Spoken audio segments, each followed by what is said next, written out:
네, 현재 시장에서 시그니처라고 부를 수 있는 가장 활발하게 움직이는 종목 그리고 섹터를 분석해보고요. 이에 따른 국내 수혜주까지 한번 알아보는 시간입니다. 김종효의 시그니처, 오늘도 금요일에 돌아왔습니다. 오늘도 김종효 알파경제이사 나오셨습니다. 안녕하십니까? 네, 안녕하십니까? 네, 안녕하십니까? 간밤에는 뉴욕 증시가 좀 쉬어갔기 때문에 일단은 오늘 뭐 이슈에 대해서 특별히 정리는 안 해도 될 것 같고요. 바로 그냥 시그니처 아이템으로 넘어가 보도록 하겠습니다. 오늘 준비된 시그니처 아이템은요. 불품맞이한 미국 소비 무엇을 말하나 블랙 프라이데이, 그러니까 간밤에 쉬어갔던 이유가 추수감사절이었고요. 이제 내일 또 개장을 하기는 합니다만 블랙 프라이데이로 인해서 반장, 딱 반만 개장을 합니다. 그렇다면 우리가 거기서 얻어낼 수 있는 투자 포인트가 분명히 있겠죠. 그래서 오늘 준비한 이슈는요. 광군제와 블랙 프라이데이 뭘 볼까?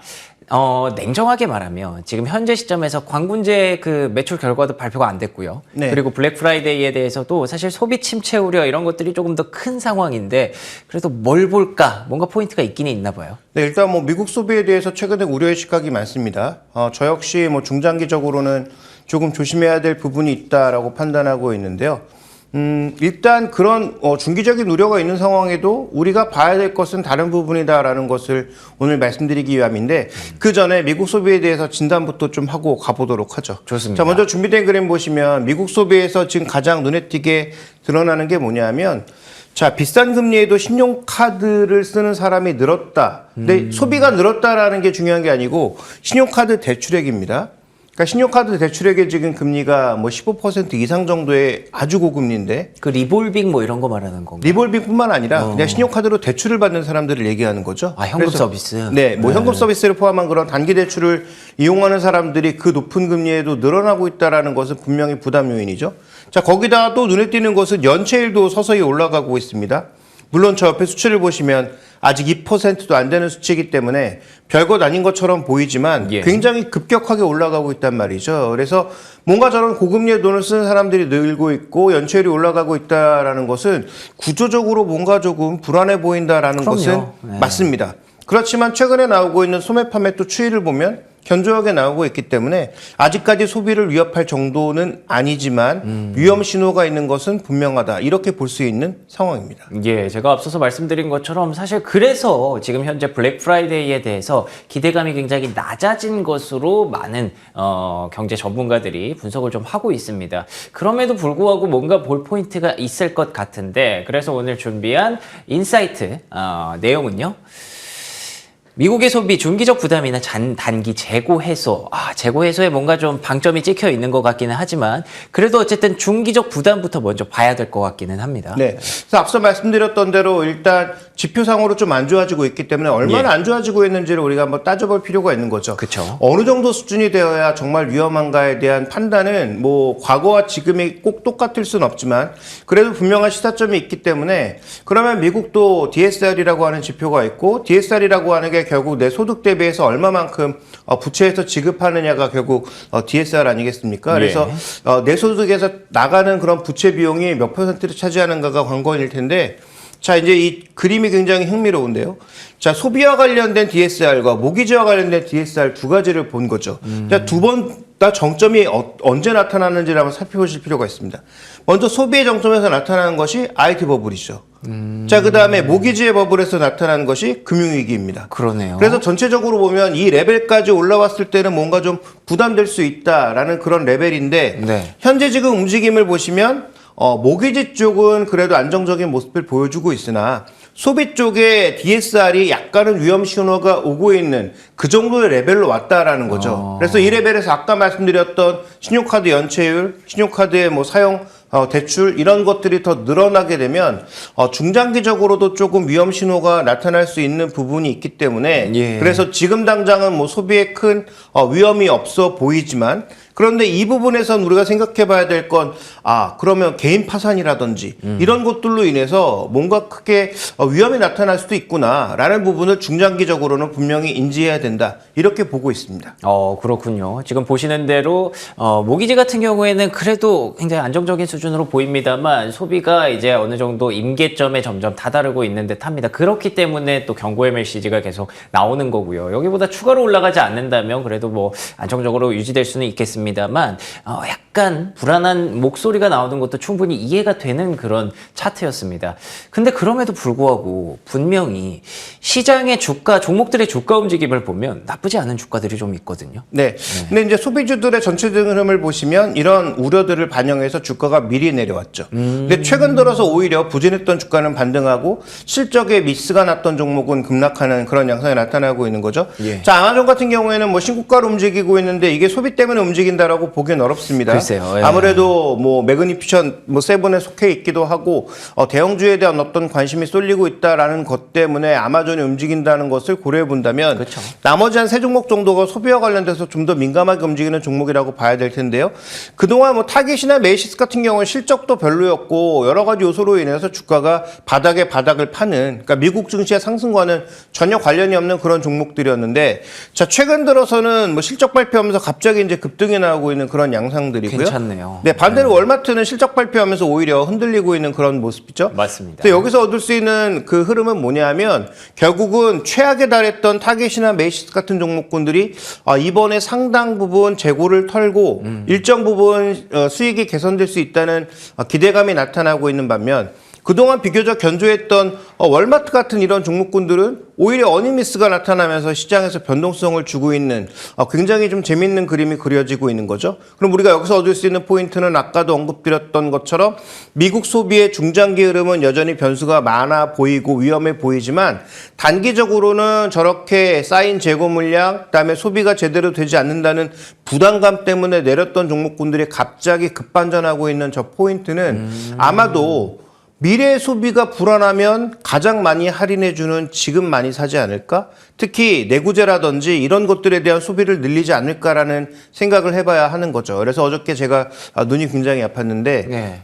불프 때 뭘 어떤 것들을 사람들이 많이 살까를 검색해 보니까 너무 많은 품목들이 나오더라고요. 그래서 뭐 IT 관련 품목들도 꽤 많이 있었고 그다음에 뭐 그의 다양한 뭐 생활용품들 이런 품목들이 엄청나게 많이 나와 있었는데 그런 품목들의 소비를 저는 이번에 끌어올려야 되지 않을까. 왜냐하면 미래에 내 소비 여력이 줄여든다라는 것을 알고 있다면 이번에 뭔가 많은 물량을 확보해 놔야 그런 흐름들이 나타나지 않을까라고 보고 있기 때문에 자, 이번에 불프는 그동안 쌓여 있었던 여러 가지 재고들을 해소하는 하나의 방향이 될 것이다. 이렇게 봐야 될 것 같습니다. 원래 예전에 이제 블랙 프라이데이 저희가 뉴스에서 봤을 때는 막 그 TV 같은 것들 이렇게 막 가서 사면서 줄 서서 정말 엎치락뒤치락 했던 기억이 나는데 저도 안 그래도 최근에 할인율이 높다 보니까 점퍼를 하나 샀거든요. 네. 이렇게 약간 재고를 떨쳐내려는 그런 기업들의 움직임과 소비자들의 니즈가 딱 맞아떨어지는 구간이 있다면 말씀하신 대로 단기적으로는 재고적으로 분명히 이슈를 가져올 수 있을 거라는 거죠. 그렇습니다. 네. 어느 정도 재고 순환에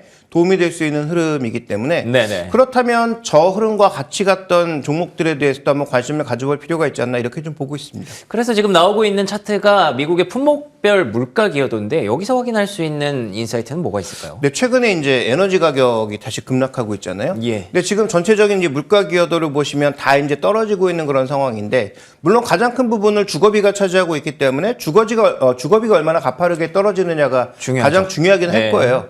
근데 최근에 이제 보시면 내구재 그 영역도 많이 줄어든 상황이고요. 그 다음에 에너지 가격이 떨어지면서 일정 부분은 소비여력이 좀 늘었을 수도 있거든요. 그래서 그런 부분들이 소비에 긍정적으로 작용하지 않을까라는 기대. 그 다음에 내구재의 전반적인 물가 기여도가 낮아지고 마이너스로 갔다라고 하는 것은 내구재의 가격 자체가 빠졌다는 얘기잖아요. 그렇죠. 그러면 그런 내구재 쪽에서도 일부 소비가 증가할 수 있는 그런 부분들이 있지 않나라고 판단하고 있어서 여기에다가 이번에 제가 쭉 한번 할인율들을 보니까 뭐 적게는 20%, 많게는 뭐 40에서 60% 정도의 맞습니다. 할인을 예. 하고 있단 말이죠. 그러니까 그런 차원에서 아마 일정 부분의 할인이 이루어지는 품목들에 대한 소비가 조금 늘어나지 않을까. 특히 제가 좀 주목하고 있는 것은 기초 소비재, 뭐 그다음에 필수 소비재보다는 내구 소비재에 대한 소비가 일정 부분 나타나지 않을까. 그 부분을 기대하고 있습니다. 사실 내구 소비재 저희가 소비 안 한 지 많이 참으셨을 거예요. 많은 분들이. 그렇기 때문에 이번에 할인율을 많이 노리고 계신 분들도 분명히 계실 텐데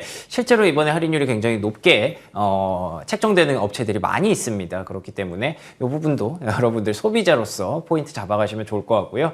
자, 근데 저희가 이제 블랙 프라이데이 얘기로 시작을 했습니다만 원래 저희 인사이트는 광군제와 블랙 프라이데이였거든요. 혹시 중국에서는 저희가 리뷰해볼 만한 포인트가 좀 있었나요? 네, 일단 뭐 광군제에서 얼마나 팔았는지를 발표하지 않기 때문에 그쵸. 아마 뭐 숫자 기준으로는 줄어들지 않았을까라는 우려도 있지만 의미 있는 것은 중국의 품목별 소비를 조금 보시면 10월 달 들어서 눈에 띄게 나타나게 증가한 것이 소비 전체도 증가했지만 스포츠여가, 그다음에 무선통신, 자동차, 가전 여기도 이제 내구재가 대폭 증가했단 말이죠. 그래서 중국의 광군제가 얼마만큼의 소비 여력을 보였는지 모르지만 품목별로 쪼개서 보니까 중국 쪽에서도 내구재 쪽이 꽤 회복되는 모습을 보였다라는 점을 한번 주목해 볼 필요가 있겠고요. 거기다가 또 눈에 띄는 것, 우리도 이제 항상 확인하는 지표였지만 어느샌가부터 확인하지 않던 것이 중국에서 휴대폰이 잘 안 팔리니까 중국의 휴대폰 판매 등에 대해서 별로 관심을 안 가졌는데요. 준비된 그래서 보시는 것처럼 로컬 브랜드, 지금 2023년이 빨간색 점선으로 표시되고 있죠. 로컬 브랜드의 판매량이 갑자기 급증하고 있습니다. 그러네요. 그다음에 비로컬, 애플이죠. 급증하고 있습니다. 그러면 이 두 가지가 아까 전그램에서 봤던 대로 휴대폰의 급증으로 나타나고 있는 거죠. 예. 그다음에 가전 늘었죠. 자동차는 뭐 중국차가 팔리는 거니까 뭐 큰 영향이 없다고 치더라도 전체적으로 중국 시장에서 또 내구 소비재의 판매가 증가하고 있는 거죠. 그래서 아마 미국의 불프와 이 두 가지를 아마 우리가 합쳐본다면 그동안 쌓여있던, 그다음에 일부 소비가 줄어들면서 아예 쌓아놓지도 않았던 재고가 대거 소비될 가능성은 있다. 그래서 중장기적인 미국 소비에 대해서는 조금 물음표가 달려있지만 지금 당장 놓고 보게 되면 이렇게 쌓여있던 재고를 해소할 수 있다는 측면에서 분명히 투자의 시사점이 있다라고 저는 보고 있습니다. 이거를 또 반대로 다시 해석해보면 어떤 분야별로는 분명히 저희가 좀 얻어갈 수 있는 수혜주가 좀 있을 것 같다는 생각이 들어요. 그래서 오늘 수혜주 어떤 종목이 있는지 궁금한데요. 네. 오늘 수혜주로는 삼성전기, PI 첨단 소재, 대덕전자. 저희가 좀 뭐 재고 얘기를 많이 하고 저 개인적으로는 의류 샀다는 얘기를 했습니다만 IT네요. 네, IT가 최근에 재고를 거의 쌓아두지 않았습니다. 그렇군요. 그러니까 재고 리스타킹이 없었기 때문에 ID 부품이 계속 빠진 거죠. 그런데 그런 상황에서 일단 쌓아두지도 않았던 재고마저도 소진되는 상황이라면은 분명히 그러면은 개선되는 요소가 있다라는 거죠.